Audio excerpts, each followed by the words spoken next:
जय हिंद साथियों, मैं शैलेंद्र कुमार आप सभी का एक बार फिर स्वागत करता हूं आपके अपने YouTube channel RT Trivedi science पर। दोस्तों, कल हमने हिंदी वर्णमाला का एक पार्ट अपलोड कर दिया है। यह दोस्तों दूसरा पार्ट है। आज हम पढ़ेंगे स्वरों के भेद और व्यंजन। आज हम पढ़ेंगे स्वरों के भेद और व्यंजन। दूसरे पार्ट में हम स्वर और व्यंजन को ख़त्म कर देंगे, फिर अगला कोई चैप्टर नया लेंगे फ्रेंड्स। तो यह दोस्तों क्लास यूपीपी और यूपी ट्रिपल एस लेखपाल और आल कॉम्पिटेटिव एग्जाम के लिए है, जिसमें हिंदी पूछी जाती है। तो बहुत ही इंपॉर्टेंट क्वेश्चन है आज की इस वीडियो में फ्रेंड्स, तो बने रहिए हमारे साथ। इसके पहले मैं आपको बता दूं कि अगर आप हमारे चैनल में नए हैं तो फ्रेंड्स चैनल को सब्सक्राइब, वीडियो को लाइक शेयर करना ना भूलिए। तो चलिए फ्रेंड्स शुरू करते हैं। और आज जितने भी क्वेश्चन होंगे बहुत ही इम्पोर्टेंट क्वेश्चन के साथ आज की इस वीडियो बनाए हैं।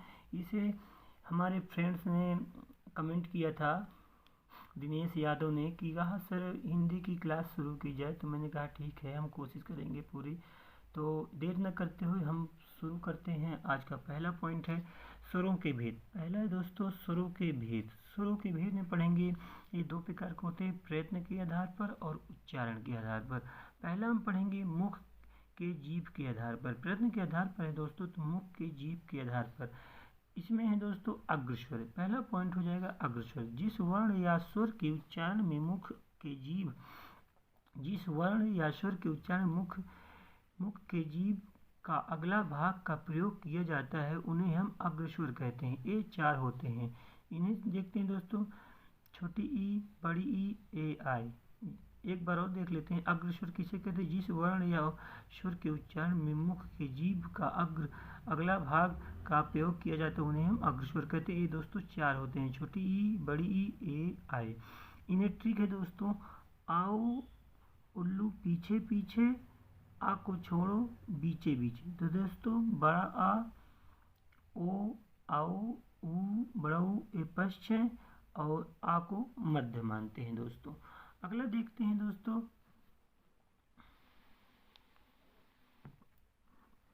अगला है दोस्तों मध्य स्वर। मध्य स्वर है दोस्तों जिन स्वरों के उच्चारण में मुख की जीभ का मध्य भाग प्रयोग किया जाता है उन्हें हम मध्य स्वर कहते हैं। मध्य स्वर की परिभाषा देख लेते हैं फ्रेंड्स।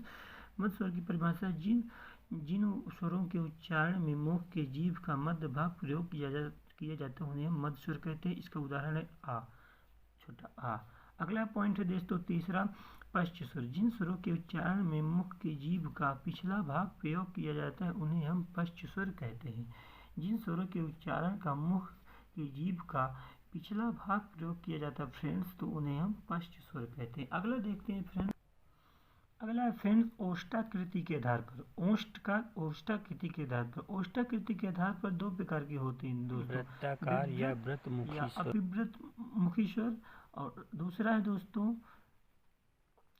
अवृत्ताकार या अवृतमुखी स्वर। दोस्तों पहले देखेंगे वृत्ताकार। जिन स्वरों के उच्चारण में ओष्ठ गोलाकार या वृत्ताकार हो जाते हैं उन्हें हम वृत्ताकार स्वर कहते हैं। इनकी संख्या दोस्तों चार होती है, छोटा ऊ, बड़ा ऊ, ओ आओ। अगला देखते हैं दोस्तों अवृत्ताकार स्वर। जिन स्वरों के उच्चारण में ओष्ठ वृत्ताकार न होकर फैले हुए या खुले हुए होते हैं उन्हें हम अवृत्ताकार स्वर कहते हैं दोस्तों। इनकी संख्या दोस्तों देख लेते हैं। इनकी संख्या 7 होती है, छोटा आ, बड़ा आ, छोटी ई, बड़ी ए आई और ऋषि। अगला है दोस्तों तीसरा पॉइंट मुखाकृति के आधार पर। मुखाकृति के आधार पर ये चार प्रकार के होते हैं, संवृत स्वर, अर्धसंवृत स्वर, विवृत स्वर और अर्धविवृत स्वर। ये चार प्रकार के होते हैं फ्रेंड्स, ये चार प्रकार के होते हैं। संवृत स्वर देख लेते हैं पहले दोस्तों। जिन स्वरों के उच्चारण में मुख बहुत कम खुलता है या लगभग बंद रहता है उन्हें हम संवृत स्वर कहते हैं दोस्तों। इससे ये चार प्रकार के होते हैं, छोटी, बड़ी, छोटा ऊ, बड़ा ऊ। अगला पॉइंट देखते हैं दोस्तों, बहुत ही इंपॉर्टेंट पॉइंट है दोस्तों। अगला है दोस्तों अर्धसंवृत स्वर। जिन स्वरों के उच्चारण में मुख संवृत स्वर की अपेक्षा ज़्यादा खुला रहता है या लगभग आधा बंद रहता है उन्हें हम संवृत स्वर कहते हैं। इनकी संख्या 2 होती है, ए ओ इनकी संख्या 2 होती है फ्रेंड्स। अगला है दोस्तों विवृत स्वर। विब्रत स्वर में है जिन स्वरों के उच्चारण में मुख लगभग पूरा खुला रहता है उन्हें हम विब्रत स्वर कहते हैं। ए एक होता है, ए है बड़ा। अगला फ्रेंड, विब्रत स्वर जिन स्वरों के उच्चारण में मुख लगभग पूरा खुला रहता है उन्हें हम विब्रत स्वर कहते हैं। ए दोस्तों एक होता है जिसे जो है आ, बड़ा आ। अगला है फ्रेंड्स अर्धविब्रत स्वर, जिन स्वरों का उच्चारण में मुख विब्रत स्वर की अपेक्षा की तुलना में कुछ कम खुला रहता है उन्हें हम अर्धविब्रत स्वर कहते हैं। इनकी संख्या दोस्तों 4 होती है। मूल संख्या की बात करें तो ये 3 होती है और कुल संख्या की बात करें दोस्तों तो 4 होती है। छोटा आ, ए, ओ और आ, इसकी 4 संख्या हो जाती है। अगला हम पढ़ेंगे दोस्तों व्यंजन। व्यंजन पढ़ेंगे दोस्तों। अगला है दोस्तों व्यंजन। अभी हमने स्वर पढ़ा है, वर्णमाला का एक पार्ट हमने स्वर पढ़ा है, अब हम पढ़ेंगे व्यंजन। व्यंजन की परिभाषा की बात करें फ्रेंड्स तो जिनको बोलने में स्वर वर्ण की अपेक्षा होती है अर्थात यह स्वतंत्र प्रकृति में नहीं होते उन्हें हम व्यंजन कहते हैं। व्यंजन की बात करें दोस्तों तो मूल व्यंजन की संख्या 33 होती है। मूल व्यंजन की संख्या फ्रेंड्स 33 होती है और कुल व्यंजन की बात करें दोस्तों तो कुल व्यंजन की संख्या 39 होती है। अब देखते हैं अगला है दोस्तों का वर्ग। का वर्ग में कौन कौन से व्यंजन आते हैं, चा वर्ग में कौन कौन से व्यंजन आते हैं, टा वर्ग में कौन कौन से व्यंजन आते हैं और ता वर्ग में कौन कौन से व्यंजन आते हैं और पा वर्ग में कौन कौन से व्यंजन आते हैं। तो का वर्ग में देख लेते हैं। का वर्ग में आते हैं का, खा, गा, घा और दोस्तों अंगा। और चा वर्ग में चा, छा, जा, झा, इया। और टा वर्ग में टा, ठा, डा, ढा, णा। और ता वर्ग में ता, था, दा, धा, ना। और पा वर्ग में पा, फा, बा, भा, मा। तो दोस्तों अगला हम देखते हैं चा, छा, जा, झा को स्पर्शी व्यंजन कहते हैं। चा, छा, जा, झा को स्पर्शी व्यंजन कहते हैं और डा, इया, अड़ा, ना को पंचमाक्षर व्यंजन कहते हैं। अगला देखते हैं फ्रेंड्स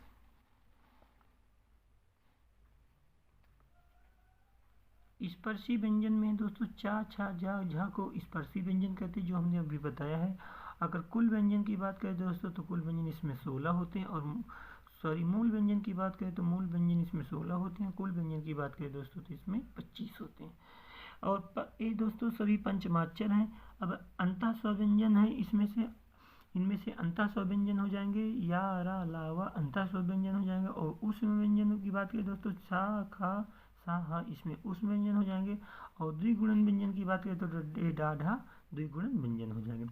अगला है दोस्तों संयुक्त व्यंजन। संयुक्त व्यंजन में है छा, त्रा, ज्ञा, स्रा संयुक्त व्यंजन में आते हैं दोस्तों। अगला फ्रेंड्स देखते हैं और बहुत ही इम्पोर्टेंट है आज की इस वीडियो में दोस्तों, जितने भी हैं दोस्तों बहुत ही इम्पोर्टेंट है। तो अगला है व्यंजन के प्रकार। व्यंजन के प्रकार में स्पर्शी व्यंजन, अंतः स्वर व्यंजन और ऊष्म संघर्षी व्यंजन और संयुक्त व्यंजन और वैदिक व्यंजन और द्विगुणन व्यंजन। स्पर्शी व्यंजन की परिभाषा जिनमें उच्चारण वायु तेजी से ली जाती है उसे स्पर्शी व्यंजन कहते हैं। और अंतःस्वर व्यंजन की परिभाषा जिनके उच्चारण में गर्म वायु निकलती है उन्हें अंतःस्वर व्यंजन कहते हैं। ऊष्म संघर्षी व्यंजन कहते हैं जो दो व्यंजनों के मेल से जो व्यंजन के प्राप्त होते हैं उसे हम ऊष्म संघर्षी व्यंजन कहते हैं। और संयुक्त व्यंजन जिसे कहते हैं दोस्तों जो व्यंजन दो या दो से अधिक व्यंजनों के अधिक व्यंजनों को मिलने से बनते हैं उन्हें हम संयुक्त व्यंजन कहते हैं। संयुक्त व्यंजन ये है दोस्तों का, छा, त्रा, ज्ञा, स्रा ये संयुक्त व्यंजन है दोस्तों। अगला है दोस्तों अंतःस्थ व्यंजन जिसके उच्चारण में वायु अंदर ली जाती है उसे अंतःस्थ व्यंजन कहते हैं। उदाहरण के तौर पर या, रा, ला, वा ये 4 होते हैं। अगला है दोस्तों तीसरा ऊष्म संघर्षी व्यंजन जिनके उच्चारण में गर्म वायु निकलती है उन्हें हम ऊष्म संघर्षी व्यंजन कहते हैं। इसके उदाहरण के तौर पर सा, खा, सा, हा ये 4 होते हैं। अगला है दोस्तों संयुक्त व्यंजन जो दो व्यंजनों के मेल से जो व्यंजन बनते हैं उन्हें हम संयुक्त व्यंजन कहते हैं। उदाहरण में है सा, छा, त्रा और सा और त्रा इसे ये भी 4 होते हैं दोस्तों। अगला है द्विगुणन व्यंजन जिनमें 2 गुण होते हैं उन्हें हम द्विगुणन व्यंजन कहते हैं। उदाहरण में डा, ढा ये 2 होते हैं। अगला है दोस्तों वैदिक व्यंजन। वैदिक व्यंजन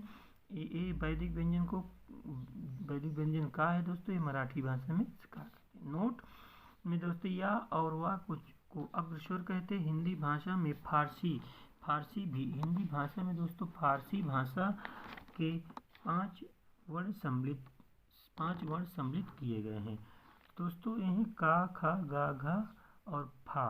का, खा, गा, घा, फा, ये 5 फारसी व्यंजन ये तुर्की भाषा में ये दोस्तों तुर्की भाषा में आए हुए शब्द हैं। अब ये दोस्तों वायु संवेग के आधार पर 2 प्रकार के होते हैं, अल्प प्राण और महाप्राण। अल्प प्राण में देख लेते हैं, जिन शब्दों के उच्चारण में थोड़ी वायु या कम वायु ली जाती है उन्हें अल्प प्राण कहते हैं। उन्हें हम अल्प प्राण कहते हैं दोस्तों। वाणायाम प्रथमा तृतीय पंचमाक्षर पंचम इति अल्प प्राण। और इसका अर्थ है दोस्तों प्रत्येक वर्ग का पहला, तीसरा, पांचवा वर्ण अल्प प्राण होता है। वर्गाणाम प्रथमा तृतीया पंचमाक्षरा पश्चिम इति अल्प प्राण। प्रत्येक वर्ग का पहला, तीसरा, पांचवा वर्ण अल्प प्राण होता है दोस्तों। देखते हैं दोस्तों इसमें का वर्ग में का, खा, अड़ा आएगा। चा वर्ग की बात करें तो चा, छा, जा, यहाँ आएगा। और टा वर्ग की बात करें तो टा और ठा और अड़ा आएगा दोस्तों। ता वर्ग की बात करें दोस्तों ता, दा, ना आएगा। और पा वर्ग की बात करें तो पा, व, मा आएगा। द्विगुणन व्यंजन की बात करें दोस्तों तो द्विगुणन का है दोस्तों डा और प्लस आगत का जा। द्विगुणन का डा और प्लस आगत का जा। अंतःस्थ व्यंजन की बात करें तो या, रा, लावा ये अंतःस्थ व्यंजन हो जाएंगे। अगला है दोस्तों महाप्राण। अगला हो जाएगा दोस्तों महाप्राण। महाप्राण में है दोस्तों का वर्ग में खा, घा और चा वर्ग में छा, झा और टा वर्ग में ठा, ढा, ढा और ता वर्ग में था, धा और पा वर्ग में पा, फा ये आए थे। तो ऊष्म व्यंजन की बात करें दोस्तों तो ऊष्म व्यंजन हो जाएंगे सा, खा, सा, हा और द्विगुणन की बात करें तो ढा, आगत का फा। अगला देखते हैं, नोट में देख लेते हैं फ्रेंड्स, थोड़ा वीडियो लंबा हो सकता है। नोट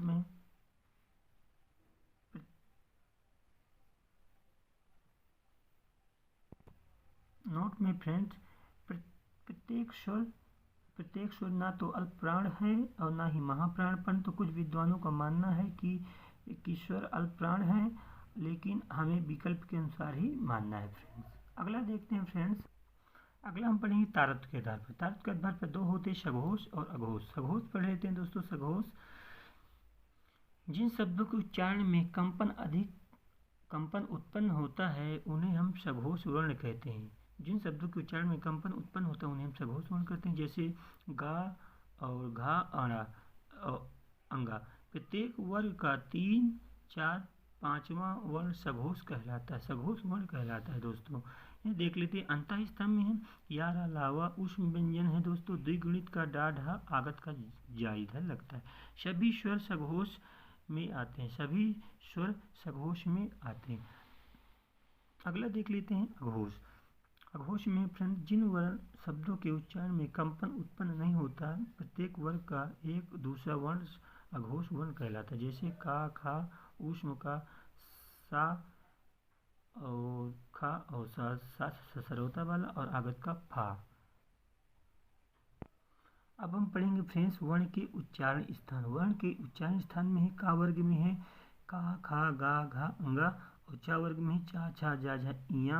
और टा वर्ग में है टा, ठा, डा, ढा, अड़ा। और ता वर्ग में है ता, था, दा, धा, ना। और पा वर्ग में है पा, फा, बा, भा, मा। कंठ है दोस्तों तालु, सा, या, सा ये पंचमाक्षर में। डा है दोस्तों और मूर्धा में है रा, खा। और दंत में ला, या, सा। ओष्ठ में है दोस्तों। अगला देखते हैं फ्रेंड्स, दंत प्लस ओष्ठ से दोस्तों वा बनता है, और कंठ प्लस ता से छा, और दंत मूर्धा से त्रा, और ताल प्लस मूर्धा से क्या बनता है दोस्तों। और नोट में ही हिंदी में काकल्य वर्ण या स्वरयंत्र मुखी वर्ण केवल हा में एक होता है दोस्तों। अगला दोस्तों हिंदी में वात्सल वर्ण 4 होते हैं, जा, ला, जल, रस। जा, ल, रस। कुछ विद्वानों का मानना है कि वात्सल 3 ही होते हैं दोस्तों, ला, रा, सा। अगला पॉइंट देखते हैं दोस्तों, हिंदी में स्पर्श संघर्षी व्यंजन वर्ण 4 होते हैं दोस्तों, चा, छा, जा, झा। हिंदी में स्पर्श संघर्षी वर्ण 4 होते हैं, चा, छा, जा, झा। और हिंदी में पार्श्विक व्यंजन एक होते हैं दोस्तों जिसे कहते हैं ला, ये ला पार्श्विक व्यंजन है। और लुंठित व्यंजन की बात करें दोस्तों तो रा को लुंठित व्यंजन बोलते हैं, ला को लुंठित व्यंजन ही बोलते हैं दोस्तों हमारा स्वर और व्यंजन का पाठ खत्म हुआ दोस्तों। अगला हम पढ़ेंगे संज्ञा, अगला हम संज्ञा पढ़ेंगे दोस्तों, बहुत ही इंपॉर्टेंट क्वेश्चन के साथ पढ़ेंगे। तो आज के लिए बस इतना ही, मिलते हैं अगले वीडियो में, तब तक के लिए जय हिंद, जय भारत, वंदे मातरम।